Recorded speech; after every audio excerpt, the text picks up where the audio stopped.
This is Us Explained, Season 1, Episode 18, Moonshadow, Season Finale. 3 timelines woven together. In 1972, before Jack and Rebecca have ever met, he's getting beaten up at a mob poker game. She's being told to give up the singing dream. In the mid-1990s, last week's cliffhanger lands. Drunk Jack arrives at Rebecca's tour show, the marriage breaks open, and they separate. In the present, 3 quick scenes hand the parents' choices down to the next generation. Season finale, and the title is Moonshadow, the song Rebecca sings the night she meets Jack. 3 timelines, 1972, when they haven't met yet, the mid-1990s, picking up last week's cliffhanger with drunk Jack arriving at her tour show, and a short, present-day coda. Important heads up. Jack does not die in this finale. The season has been pointing at the crash all year, and the episode stops short of it. The on-screen ending is the marriage separating, not the funeral. Right. In 1972, Jack is 28, fixing cars and doing odd jobs, living with his abusive, alcoholic father, Stanley, who berates him at the dinner table for not having a real job. He and his friend Darryl dream of opening an auto body shop together, but they can't save anywhere close. And why open with so much Stanley? Because he's the ghost the rest of the episode is haunted by. That contemptuous father is the man Rebecca will later accuse Jack of becoming when he relapses. The episode plants it before paying it off. Rebecca's rock bottom is parallel. Her friends at lunch tell her to diversify away from the singing dream, too risky, 1 in a million. Then a record label rejects her demo. So she calls a friend and finally accepts the blind date she'd been refusing. Diversify is the hinge word.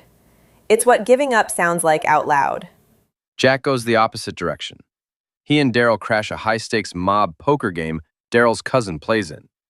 Jack wins his first hand huge, about $1,500. And the second they walk out, the host's enforcers beat them up and take all of it back. The good guys finishing first, then immediately not. Bleeding, Jack tells Darryl on the drive home, "Next week, we go back, we rob the bar." Friday night arrives. Rebecca shows up to her blind date with a mergers and acquisitions guy named Ethan, and Jack walks into that same bar to commit the robbery. And Rebecca bails on Ethan mid-pitch. Tells him he seems like a lovely guy, but she has to be singing tonight. That sentence is who she is. She walks onto the open mic stage. Jack walks in to lure the bartender away from the register. He hears her sing Moonshadow, drops the plan, and stays. That's the show's love story in one cut. He came in to become his father, committing a crime, and stays to become someone else. Rebecca is the reason Jack's life isn't Stanley's life. Jump to the mid-1990s. Continuation of last week's cliffhanger. Drunk Jack arrives at Rebecca's tour show. Earlier that night, her bandmate Ben, also her ex from before her marriage, tried to kiss her in the dressing room, and she shut him down hard. Then Ben tells Jack he kissed her, overstating what happened. Jack punches him. Rebecca walks in, sees the wreckage, and quits the band on the spot to drive Jack home, 20 minutes before going on stage. At home, the fight finally breaks open. Jack admits he's been drinking again for weeks. Rebecca calls herself a ghost. 3 teenagers who don't need her. A husband who comes home at 8 and passes out at 10. And the harshest line? That his alcoholism conveniently came back the moment she finally had something for herself. He fires back that her singing is ridiculous covers in pubs. They go to bed angry.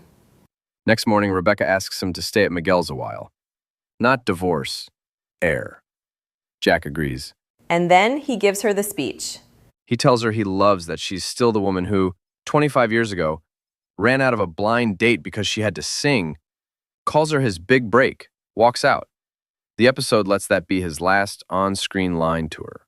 Which means the season finale ends the marriage on an apology, not a reconciliation.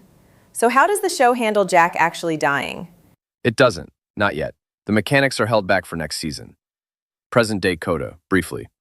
Kate, back from the retreat, looks at a photograph of Rebecca and tells Toby she finally knows what she wants to do for work. Sing. Sophie sees Kevin off to his Ron Howard meeting in LA. And Randall, sitting with Beth, tells her he wants to adopt a baby. Two children inheriting their parents' choices in the same beat. Kate picking up Rebecca's 1972 dream, Randall rerunning the firehouse adoption that started the family.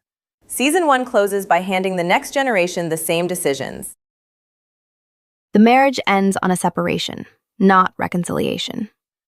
How Jack dies remains held back. Kate inherits her mother's dream. Randall inherits his parents'.